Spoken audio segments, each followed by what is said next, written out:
nggak bisa syuting karena dikelilingin sama geng motor gitu kan. Jadi di alun-alun tuh jam 2 pagi tuh suara motor semua gitu.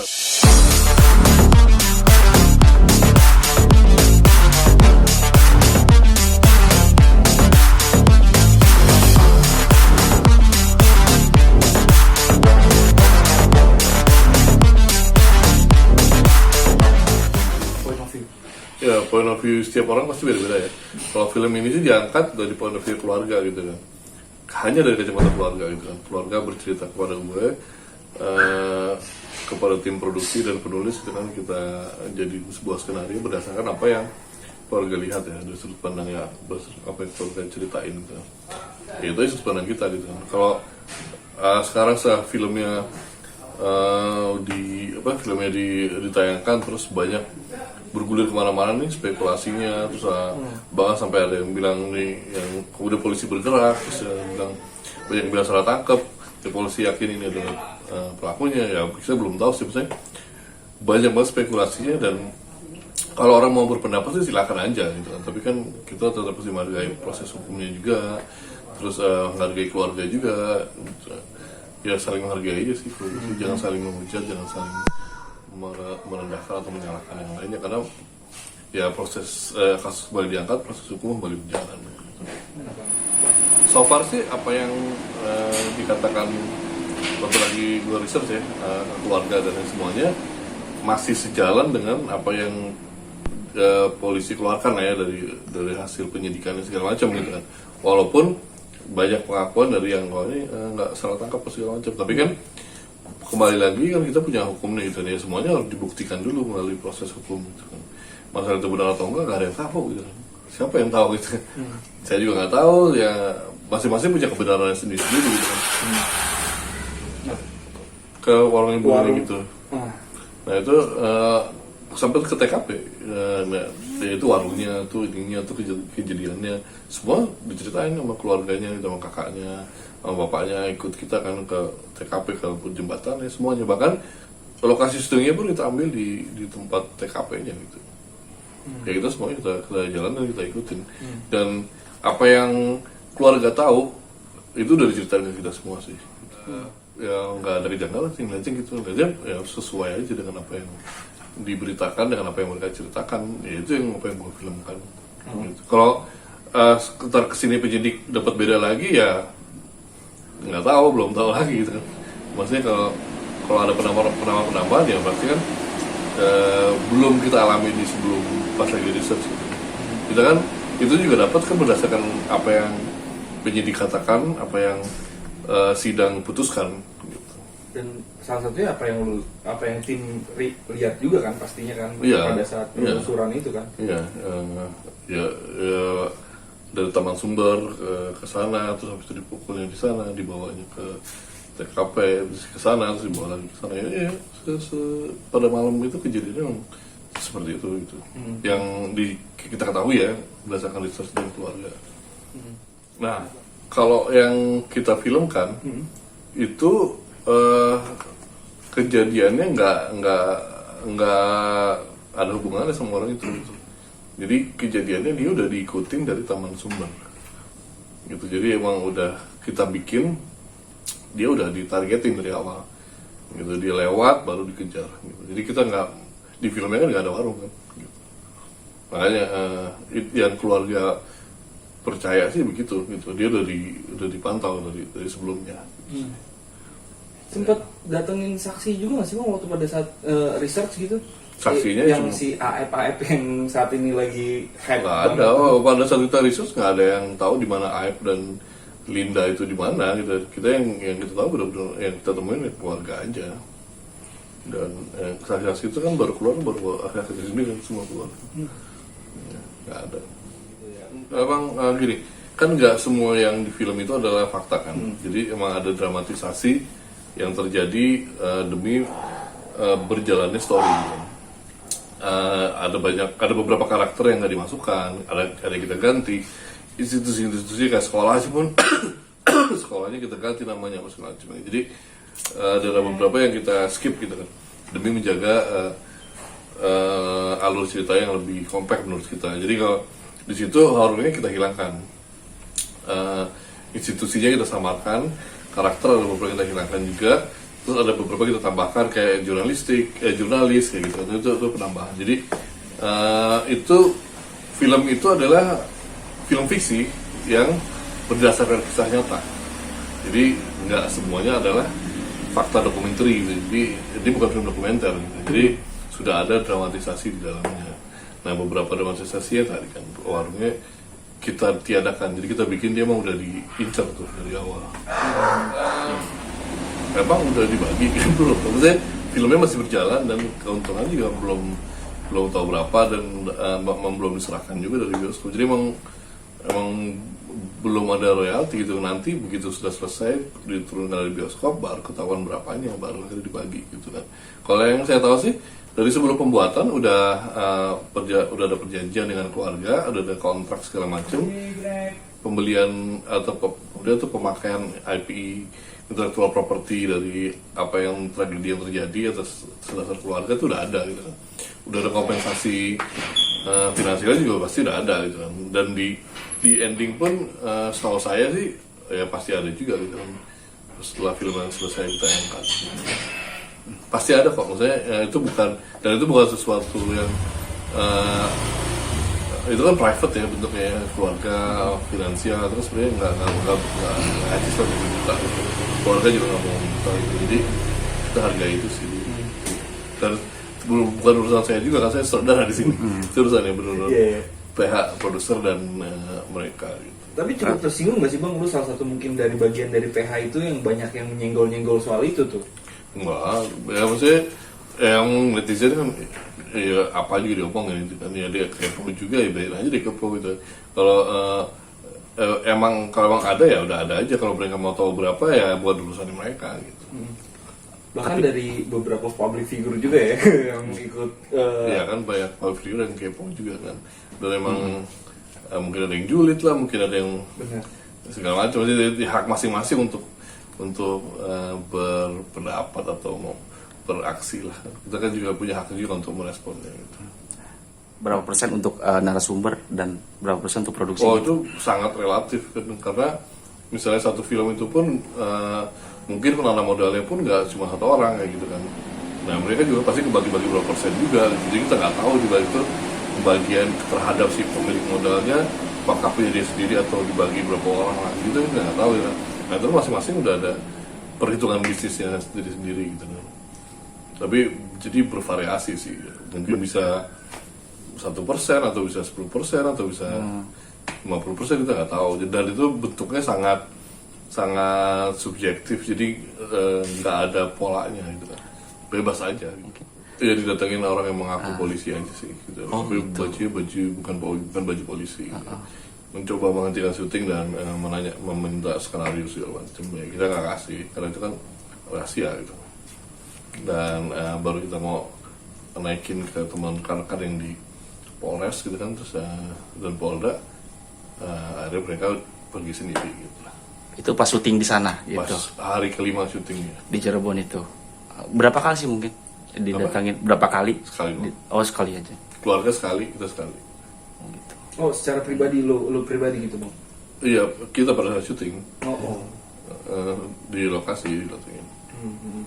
Keluarga sekali di rumahnya, kita sekali di lokasi syuting.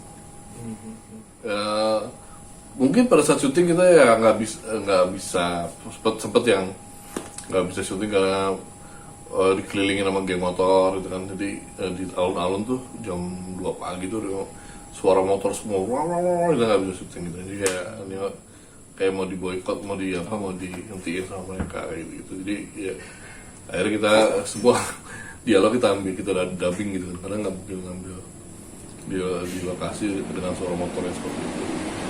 Wah itu menarik tuh Bang. Maksudnya pada saat penggarapan dari awal sampai akhir kah, atau mungkin seperti beberapa hari pada aja saat gitu? kita syuting di yang terbuka sih, terutama di alun-alun gitu. Taman Sumber nggak, karena cuma sebentar. Di alun-alun sih terutama sih yang terbuka kan dari pagi sampai malam gitu. Sempet cari tahu nggak sih Bang, mungkin dari tim atau mungkin dari sempat lapor ke polisi juga atau mungkin gimana gitu? Polisi ada jaga kita yang dari Babinsa lah, Kapolsek apa gitu, pokoknya yang urus jalan gitu lah.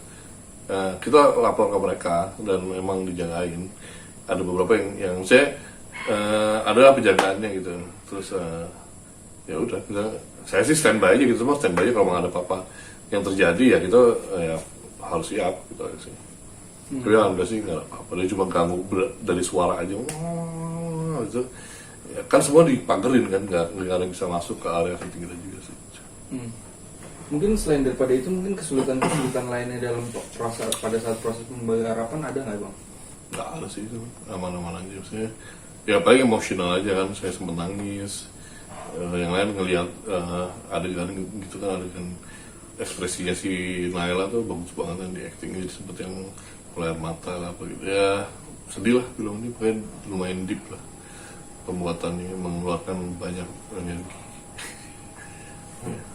Nah, pada saat penggarapan itu juga kan katanya kan sempet ya ada gangguan-gangguan mistis, itu bener nggak sih bang?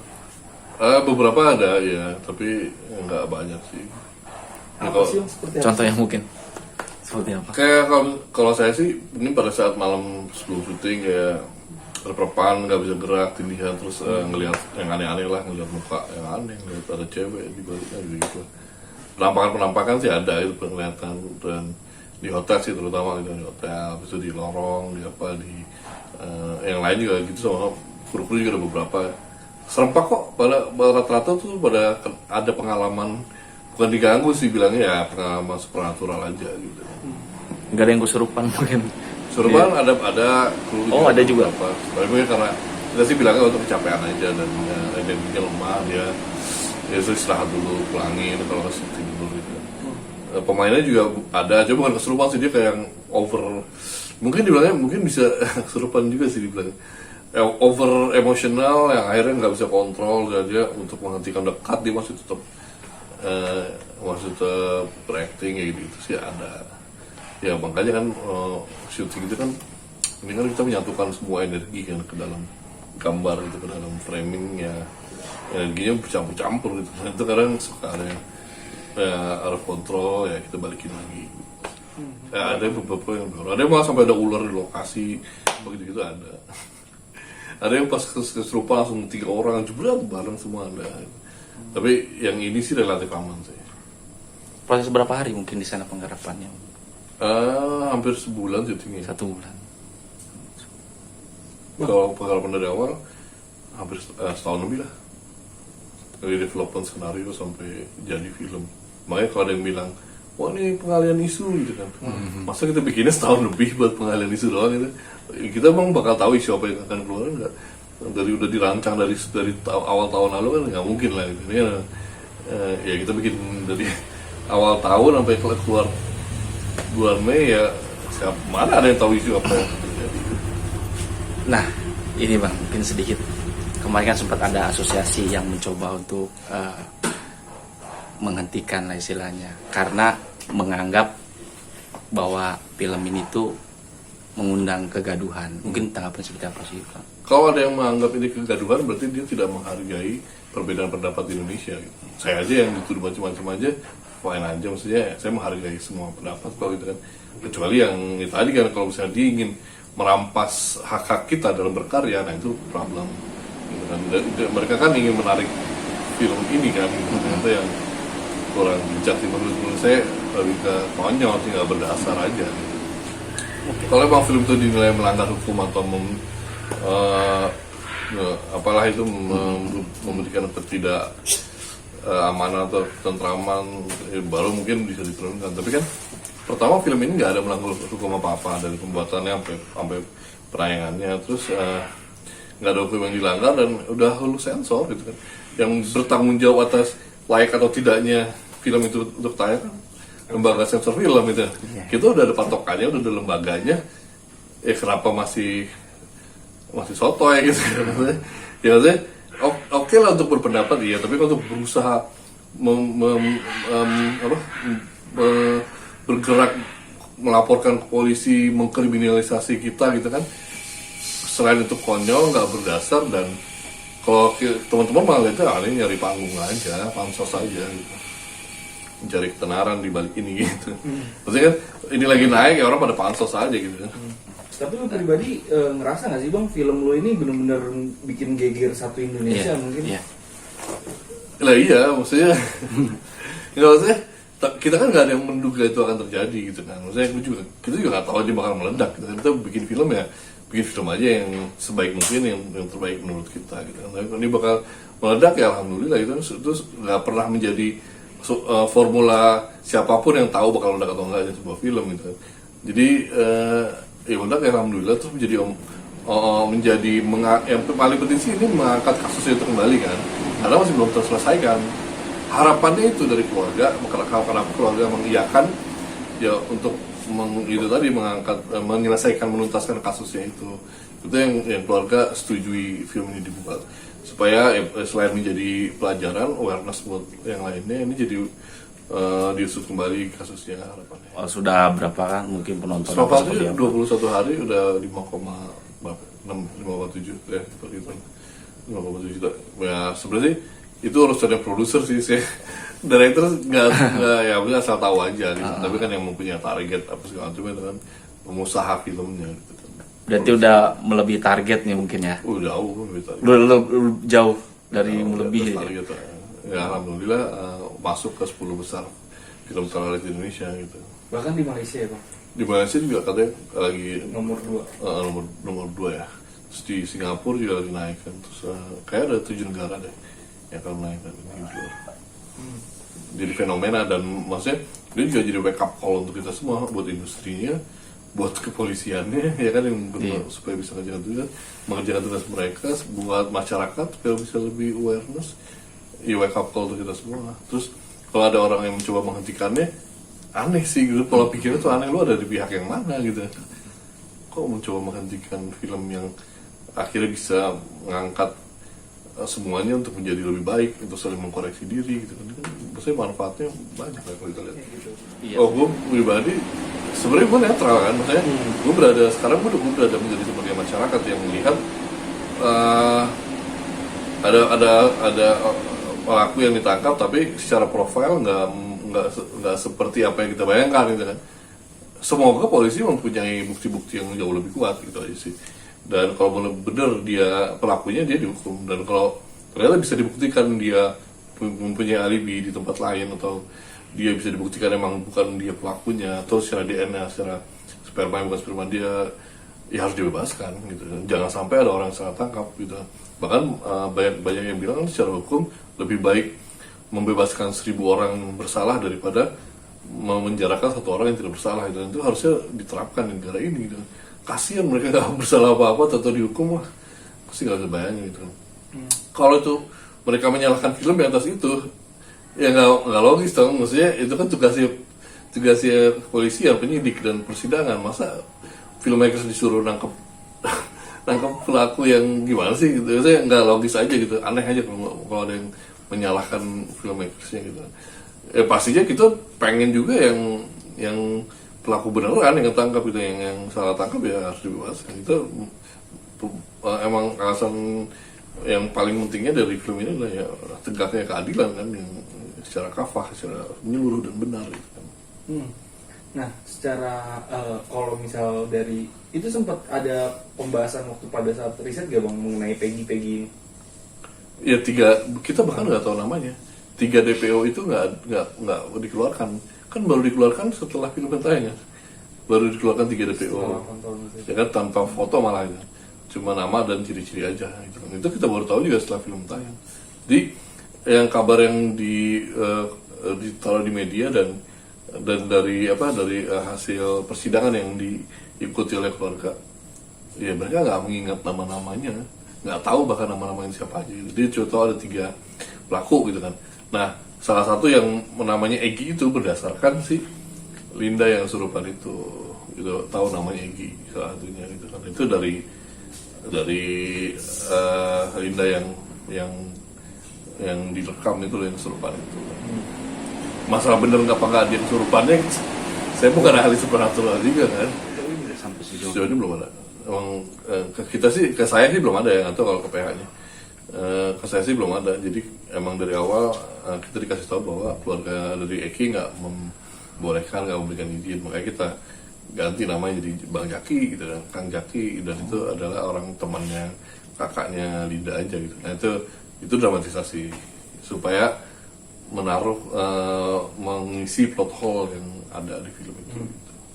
Tapi ada Si alasan. Peggy di dalam film itu sebagai otak pembunuh itu dramatisasi juga Itu ya, Bang? berdasarkan arwahnya Linda yang masuk ke arwahnya Vina masuk ke Linda kan.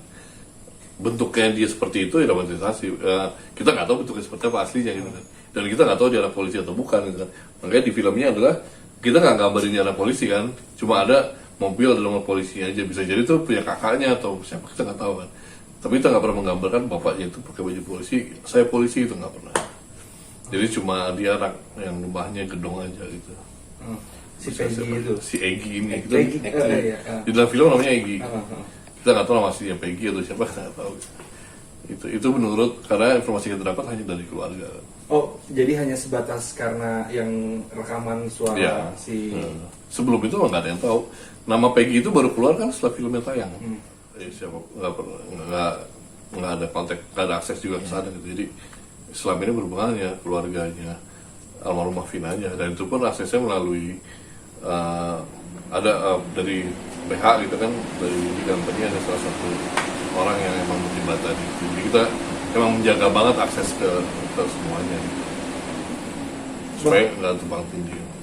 ada yang lucu juga nih Bang soal Linda, jadi ada 3 tuh, gimana tuh?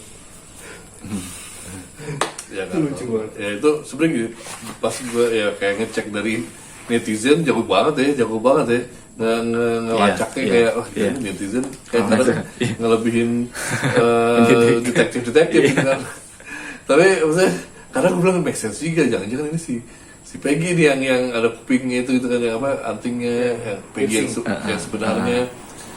Ya ada sih, kalau gue nggak tahu sih, dan gue menantikan maksudnya apa yang penyidik bisa buktikan gitu, apa yang terjadi ke depannya gitu, siapa yang benar-benar otak di belakang ini kan, itu gue menantikan banget sih gitu.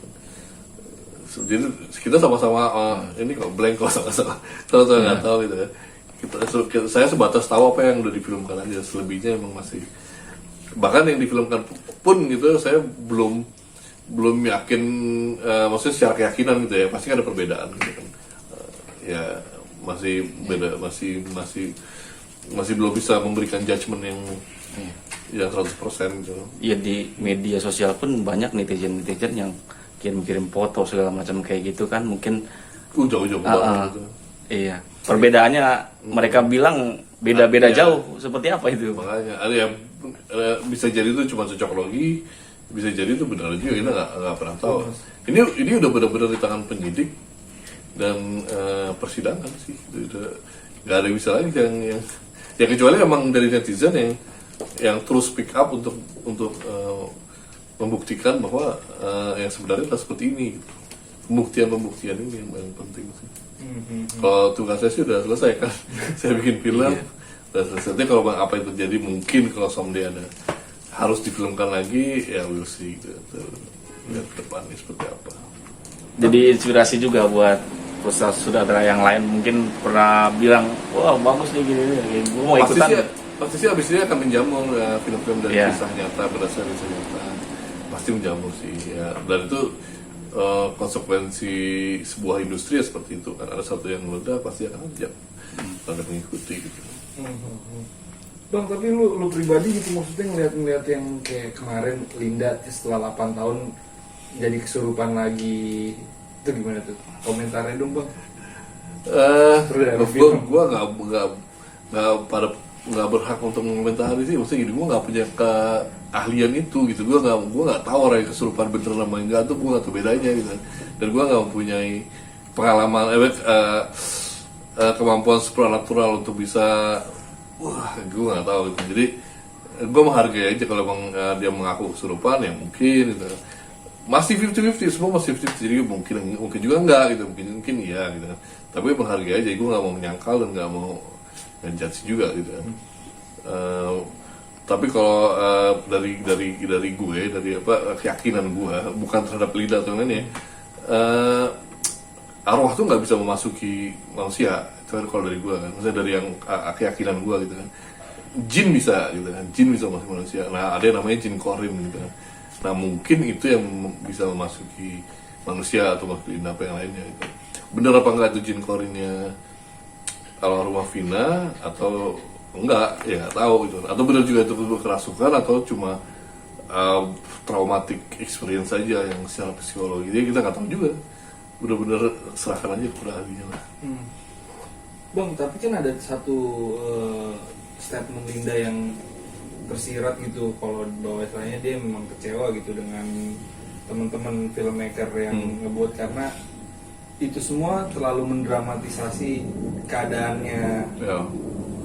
Linda berhak untuk kecewa. Dia sangat berhak untuk kecewa gitu. Karena pertama sebelum film dibikin dia nggak pernah ketemu kita, nggak pernah ketemu filmmakersnya gitu kan. Jadi saya pun dia ngilang, keluarganya almarhumah Vina juga nggak ada yang tahu dia di mana gitu. Baru muncul setelah filmnya tayang gitu kan. Ya apa yang terjadi nggak bisa diulang, filmnya udah dibuat gitu, nggak bisa diulang. Kalau misalnya dia muncul lebih awal, mungkin kita bisa mendapatkan referensi yang lebih gitu kan. Tapi kan ini enggak, ya ini seperti ini udah filmnya udah terbuat. Kalau dia emang kecewa, ya I'm sorry gitu kan. Misalnya emang film ini bukan film dokumenter, jadi ini film yang sangat didramatisasi gitu kan, berdasarkan kisah yang tragedi nyata. Jadi akan ada dramatisasi gitu. Dan kalau nggak salah juga dia juga belum nonton kan terakhir dia ngomong dia belum. Jadi nggak tahu juga sih. Kalau saya ngelihatnya kita nggak tahu Linda kerasukannya kayak apa ya. Kita nggak tahu Linda ini punya siksa atau enggak. Tapi di filmnya kita bikin seolah-olah kayaknya kita lagi kalau dia nggak mungkin kerasukan, kalau saya emang dia nggak sensitif gitu. Jadi emang kita bikin dia di filmnya emang punya siksa gitu, sensitif terhadap hal-hal seperti itu. Sama kan, bener kan datanya gitu juga. Bener. Terus pas kejadiannya dia cerita kan dia di depan kaca atau seperti ada yang merasukan. Jadi kejadiannya benar-benar kita bikin visualisasi di depan kaca. Terus kayak saya bilang ke penulisnya kan, kok lu tahu baru kejadiannya, padahal kita nggak tahu kita kejadiannya itu gimana gitu kan. Ya benar seperti itu gitu kan. Dan untuk karakter ciri-cirinya Linda yang kita nggak pernah tahu kayak apa, kita cari udah yang putih, yang rambutnya diikat. Terus pas keluar juga, oh ya mirip ya gitu kan sama aslinya. Kurus-kurus gitu kan.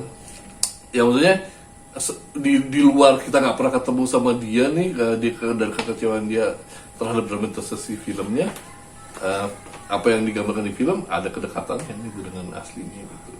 Ya pasti nggak akan sempurna 100% lagi film.